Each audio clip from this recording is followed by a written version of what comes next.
Honor for me to be here.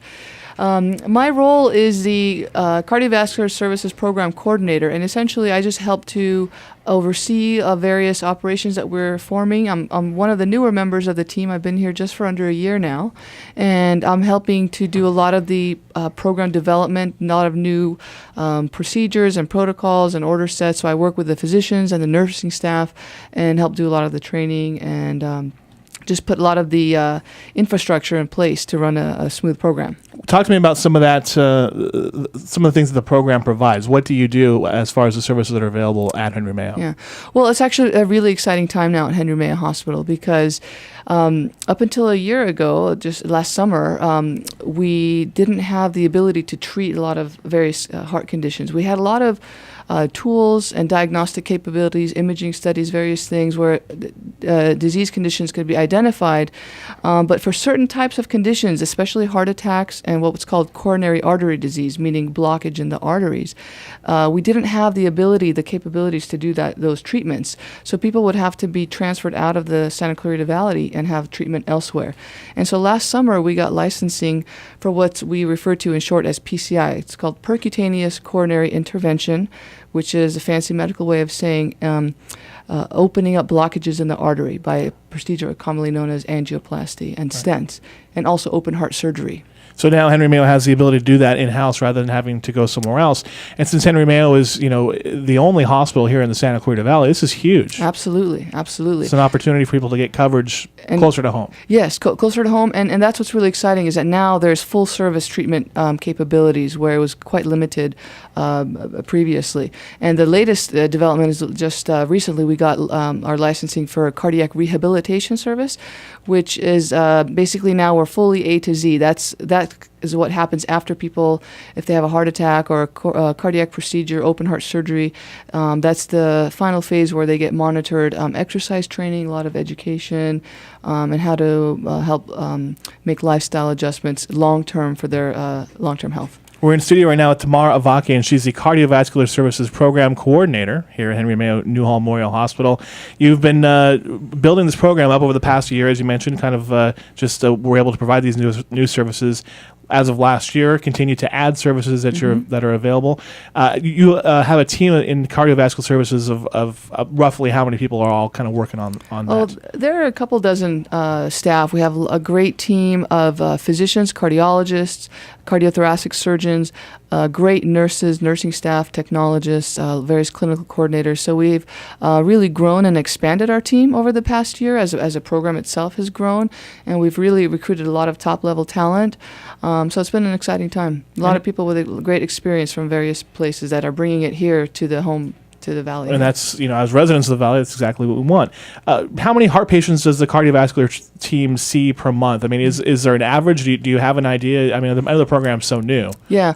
Well, there isn't really a set number because there is such a broad range of various types of patients. Even before the service expansion, we would see heart patients. You can have heart failure patients, heart attack patients, patients with abnormal heart rhythms, lots of various different types of cardiac conditions that have been treated previously and will continue to be treated. So there's a vast range, but it's more specific in terms of the procedures now that we have capability to do certain types of procedures that are new, meaning in the cardiac cath lab and open heart surgery. So that's where we're really growing and expanding.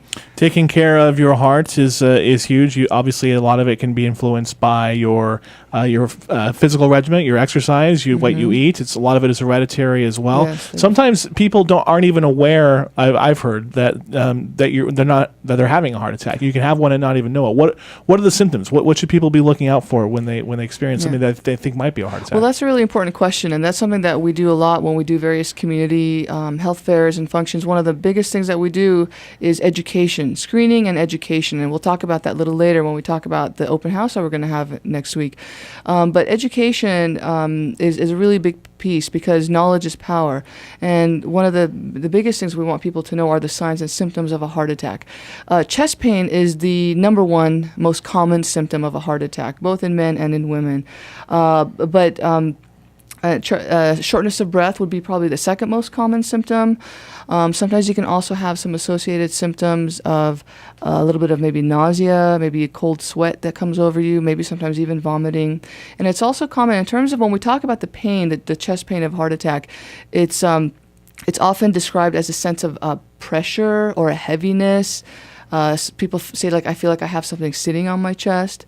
And sometimes that pain often also can radiate and travel maybe into the one or both arms, maybe up to the jaw or the neck. So those are the type of characteristics.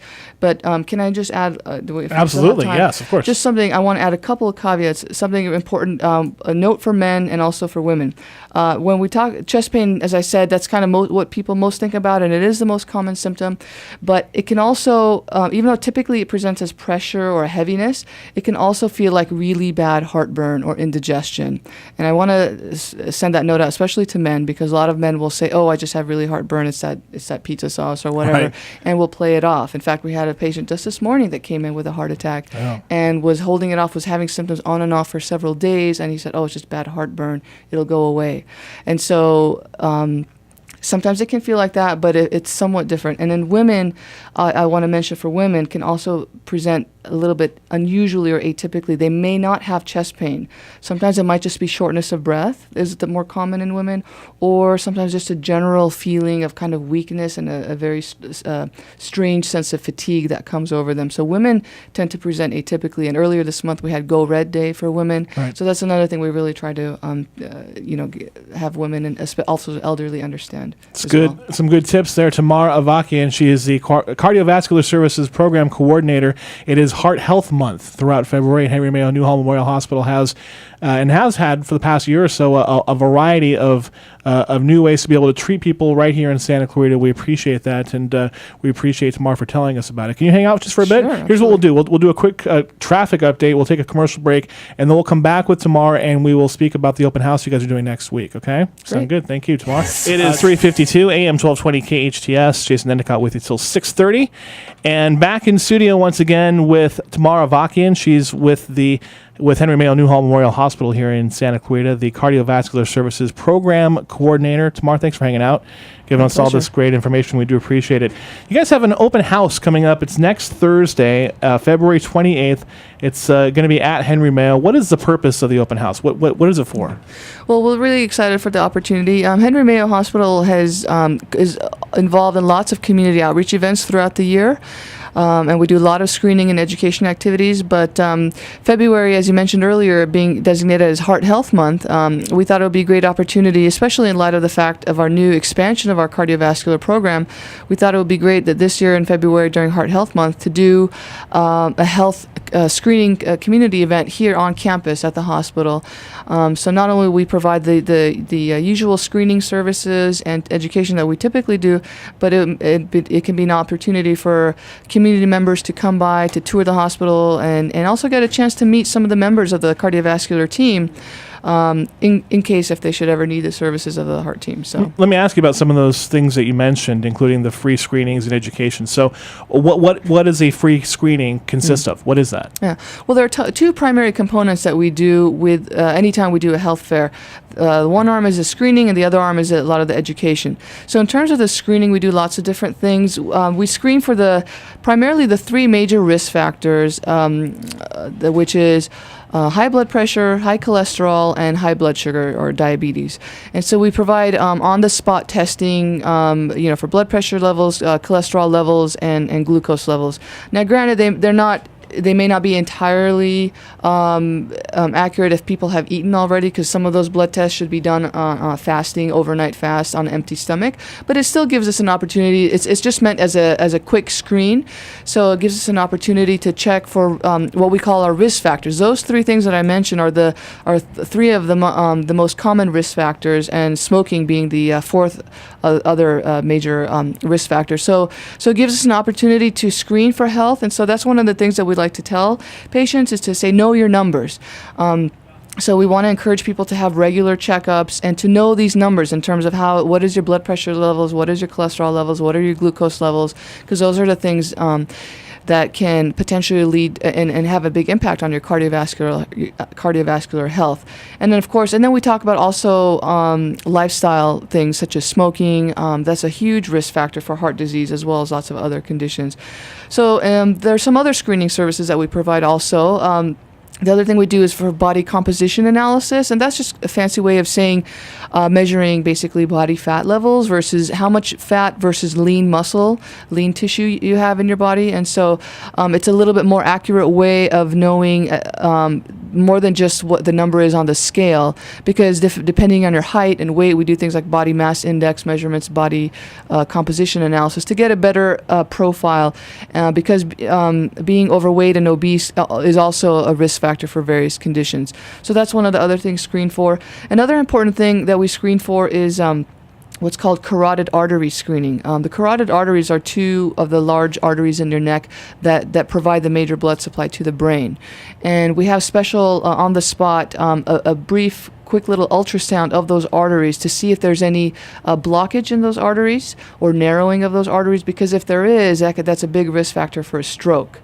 And stroke is kind of, you can call it kind of like a brain attack. It's kind of the same thing that happens with a heart attack. You get a blood clot, or maybe sometimes a bleed, but some kind of blockage of the arteries in the brain, and that can also obviously lead to really severe conditions. So that's a way to screen for risk for stroke. What else? And so those are the main, in terms of physical exam profiles that we do. And we have nurses on site, and we do a lot of education. And so once people go around to the various stations and get their numbers checked, and then we have nurses that can look over them and give some advice and review those results with them. It's pretty amazing the breadth of the services you guys are going to be able to do over that 3 hours. It is 10 a.m. to 1 p.m. next Thursday, February 28th, an open house over at Henry Mayo Newhall Memorial Hospital for Cardiovascular Services. She mentioned, Tamar mentioned, the importance of knowing your numbers and knowing exactly, where you stand with your cholesterol, where you stand, with your blood pressure. A lot of people know that they might be prone to high blood pressure or low blood pressure, but they don't necessarily know where they stand day to day. So it's good to get a little more educated with that. These are free services. So this is a free open house that you can attend. And the only thing that we're asking is for people to RSVP. Absolutely, yes. So you can call this number here. It is 661-200-200-1306. Once again, 661-200-1306. Just give them a call and let them know that you want to attend. And once again, it's between 10 and 1 tomorrow, not tomorrow, it's next Thursday, the 28th, at Henry Mayo Newhall Memorial Hospital, this open house. And, find out what you can do to help kind of put yourself less at risk for having a heart attack or a stroke or something like that in the future. Absolutely. And please visit the website too, henrymayo.com. henrymayo.com. Find out more about this and about the other things going on at Henry Mayo. Tamar, thank you for coming in. Sure, it's been my pleasure. Thank you. Lots of great information. Tamar Avakian, do appreciate it, and wish you best of luck with the event next week. Thank you so much. Thank you. Thanks for having me. We've got a traffic update coming up next. Keep it here.